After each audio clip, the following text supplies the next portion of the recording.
Hola, mi nombre es Santiago Tamus y comenzamos otro análisis de la economía argentina. En este caso hablaremos del Banco Central, que aprovechó, puso un piso al dólar y un techo a las tasas, en una semana en la cual el dólar, por lo menos en los primeros 4 días, tuvo una caída a nivel global, después una recuperación durante el día viernes y ahora explicaremos qué es lo que sucedió. El dólar cayó frente a distintos activos y expectativas de bajas de tasas de interés durante toda la semana, conflicto a nivel global, pero al mismo tiempo déficit gemelos que no parecen resolverse y esto no es un día a día solamente, sino algo estructural de la economía norteamericana. En el caso de la baja de las tasas de interés de parte de la Reserva Federal, acá aparece un consultor, un miembro del equipo de Donald Trump, que es Hassett, donde el día viernes Trump en una presentación pública, refiriéndose a él, dijo, me gustaría que te mantengas en el puesto que estás ahora, estás haciendo un gran trabajo, y eso no digo que cambió todo, pero modificó un poco las expectativas, robusteciendo sobre el día viernes el dólar, haciendo bajar el oro, haciendo bajar el resto de los minerales, porque ¿qué pasó?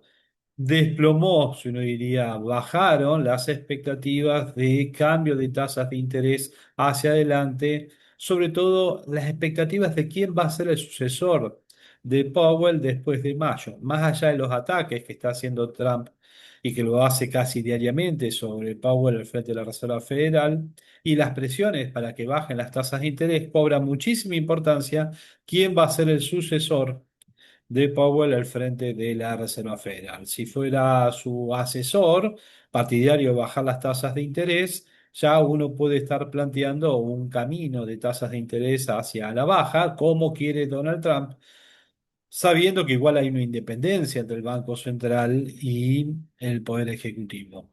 Ahora, si aparecen otros postulantes con más espacio, con más posibilidades de suceder a Powell, y justamente baja la de Hassett, que pasaría o se quedaría dentro del gobierno de Trump, bueno, entonces las expectativas a la baja dejan de ser tan firmes y ahí tenemos la respuesta del mercado el viernes justo después de las palabras de Donald Trump. O sea que estamos jugando en el día a día, sobre todo con expectativas, y sabemos que las expectativas cambian frente a cualquier nuevo output, o sea que ese es un juego muy de el periodo instantáneo, uno hablaría cuando habla de los mercados, y en el mercado de las commodities eso se representó con una modificación en el día del precio. Hablábamos el video anterior de la plata, bueno, el plata tuvo un ajuste, una recuperación en la semana y después otra vez el viernes un ajuste, sobre todo influenciado por esto que estaban planteando, sabiendo que activos de refugio son necesarios cuando suceden cuestiones macroeconómicas e incluso también cuestiones geopolíticas que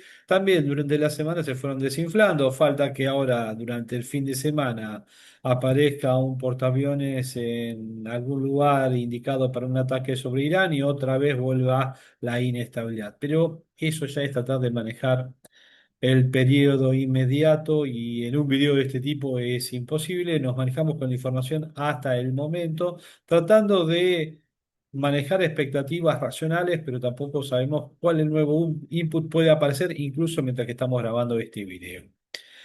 Lo importante es que Argentina sabíamos que iba a quedar beneficiada. Esta slide corresponde al video anterior. Un rollover de la deuda a tasa decreciente se está dando. La minería, agroenergía y servicios financieros son los sectores beneficiados por la nueva coyuntura a nivel mundial. Bajen más o menos las tasas, esos serían los sectores beneficiados. Ahora, Argentina, dato de esta semana, mantiene una inflación al 2,5 promedio.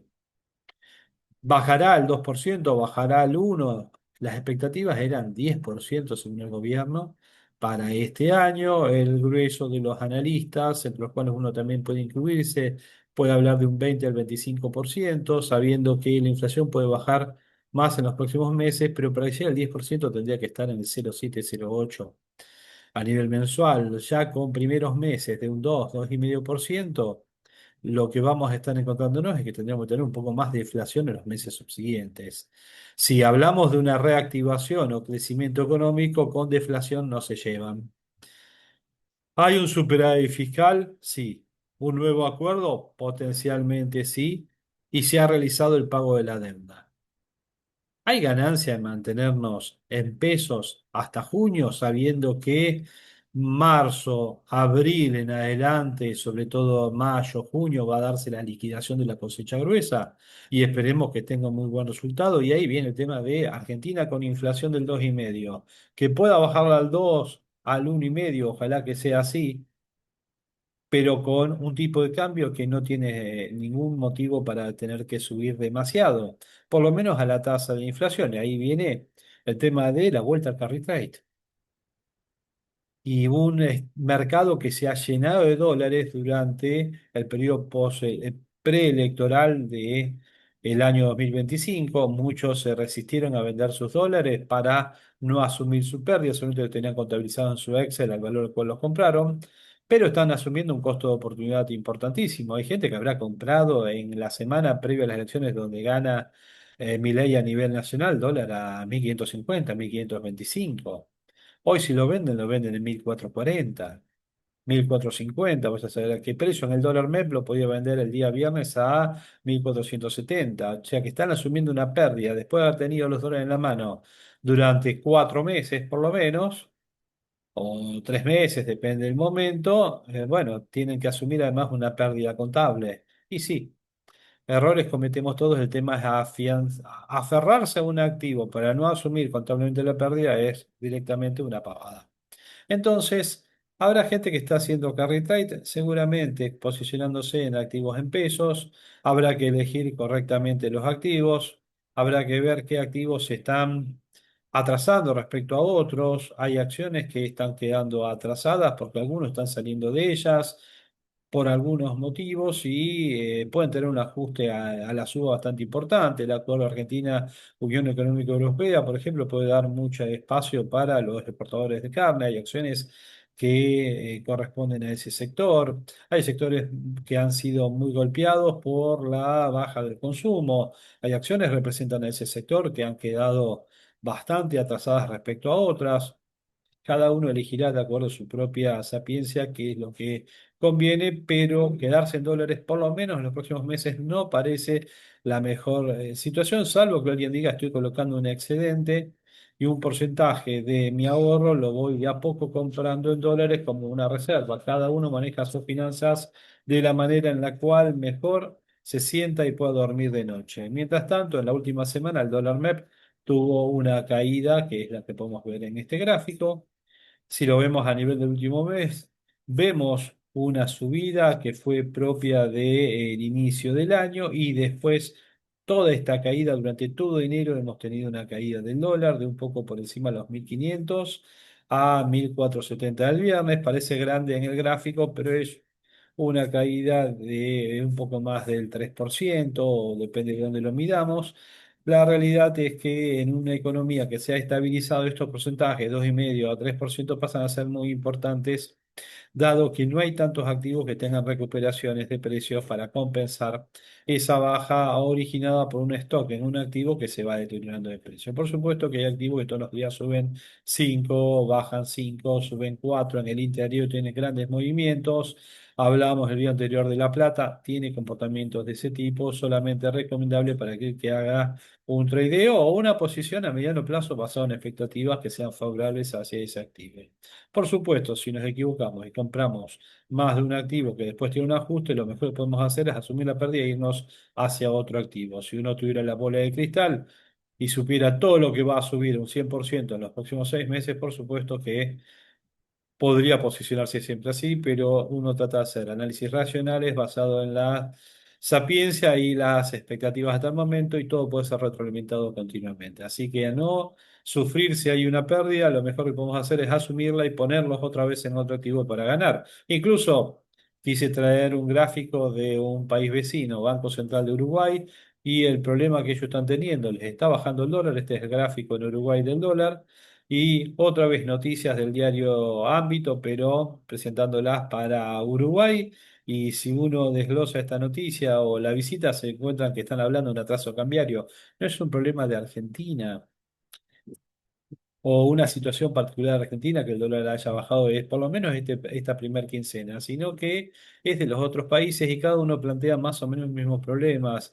ojo que la cuenta corriente me va a dar deficitaria, ojo que se me atrasa, ojo que la industria está hablando, quieren hablar con Orsi, a ver cómo resuelve el problema, con esto, con lo otro, porque aparecen los importados. La gran diferencia con la economía argentina es que le llueven divisas de inversiones en el sector real de la economía, sobre todo el rubro inmobiliario, donde uno puede encontrar muchos desarrollos, muchos inversores nuevos que están ingresando en el área de servicios de Uruguay, que ciertamente sería de imitar el hecho del desarrollo de las zonas francas para servicios, cosa que en Argentina no está implementada. En un país que llenamos de impuestos todo, tenemos que aprender que ellos, para recibir inversiones o para fomentar inversiones, pensando en todo lo que está vinculado a él, prefieren dar áreas específicas o hasta edificios específicos que son zona libre de impuestos para desde ahí brindar servicios al resto de Sudamérica o la parte del mundo que uno quiera. En la semana, el Tesoro renovó también su deuda en pesos. Consiguió un rollover bastante importante con una tasa que fue también importante. Hablábamos de cerca de 10 billones de pesos. La tasa se acercó a un nivel que estaba por encima del mercado. Es más, en la semana hubo tasas de cauciones que en operaciones puntuales superaron el 100%, muy puntualmente, pero uno podía hacer cauciones durante la semana a tasas reales positivas de acuerdo a las expectativas de inflación o de aumento de tipo de cambio, que eran muy, pero muy interesantes. Eh, el Banco Central aprovechó, y ahí viene el título, a comprar en la semana cerca de 470 millones, en el mes un neto de 700 millones. Es una excepción, no, enero del año pasado también lo había hecho. El tema es si se mantiene o no la tendencia. Esperamos que este año sí se pueda mantener esta tendencia.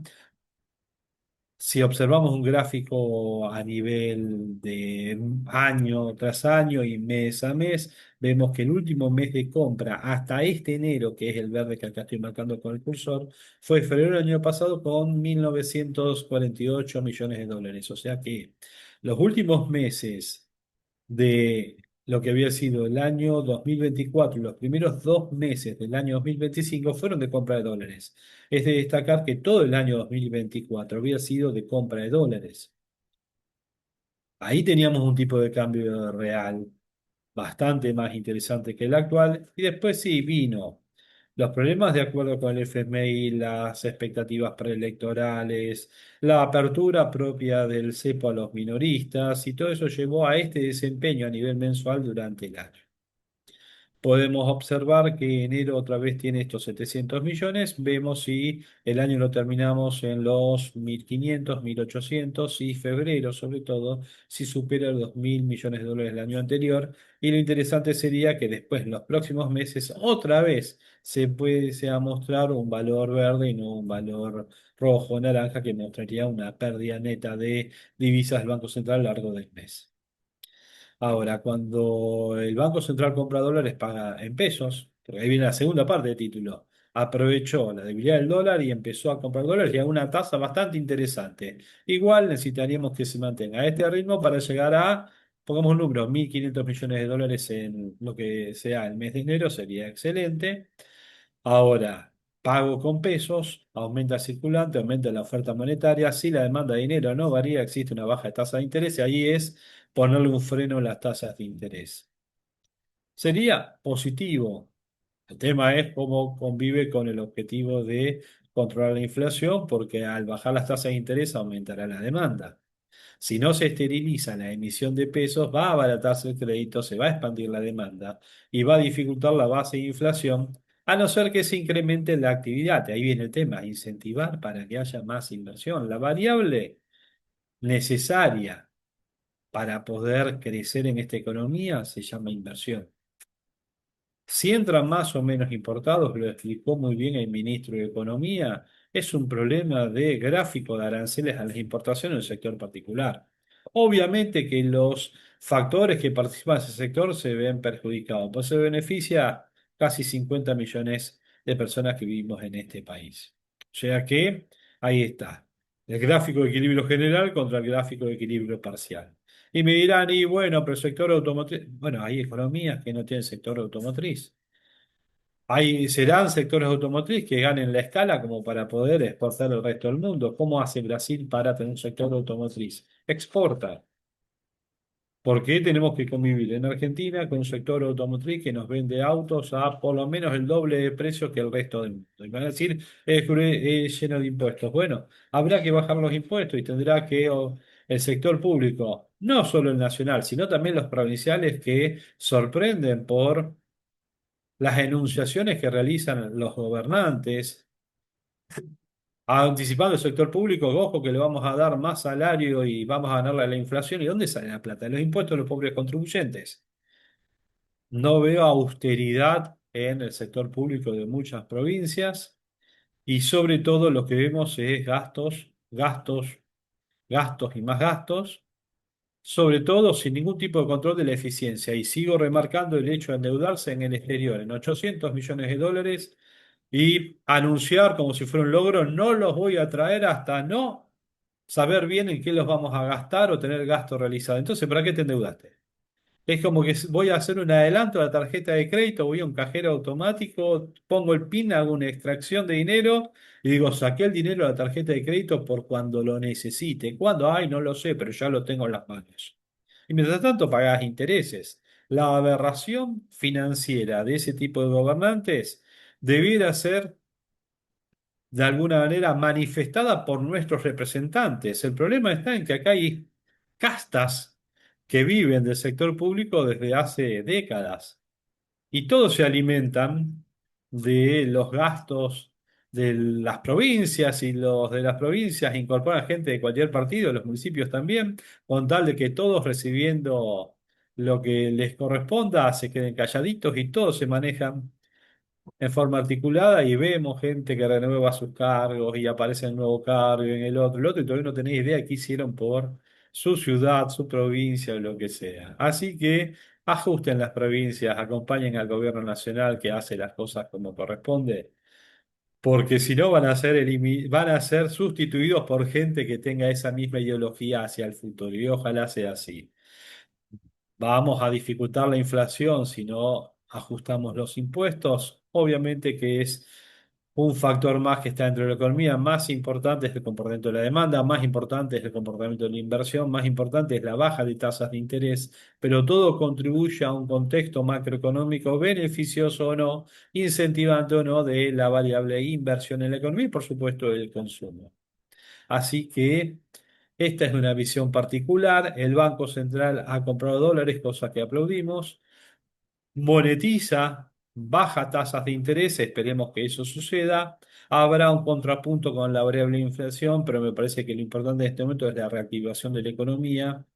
Y dejemos en claro que hay un gobierno nacional que está realizando las cosas. Uno, como siempre dice, desde la palestra puede criticar todo lo que quiera y lo podemos hacer desde la racionalidad y la mejor intención. Así como es la palestra, podemos decir, están haciendo bien las cosas, vamos en el camino adecuado, estamos viendo que se realizan cosas que no se realizaban hacía décadas y ciertamente nos ponen la disyuntiva de decir, este proyecto que quizás uno no, ¿cómo decirles? No comparten algunas cuestiones ideológicas en el sentido de el no conservar algunas pautas institucionales como uno desearía que se las comparta, también tienen que entender que convive en esta Argentina con un montón de fuerzas, desde opositores kirchneristas que mantienen ideas socialoides, que obviamente si fueran implementadas de frente a la economía nos haría volver no a una inflación del 200% sino del 2000%, así como también pseudos opositores racionales que se demuestran como una versión socialista más de centro, pero gastadores seriales y muy opacos en la manera en la cual usan sus fondos. Mi nombre es Santiago Tamus. Pueden contactarse por la página web de consultorfinanciero.com.ar, la parte de contacto y quedarán sus datos. Por debajo de este video también. Y si no, lo pueden hacer por el email de contacto @consultorfinanciero.com.ar o santiagotamous@gmail.com. Bueno, hasta luego.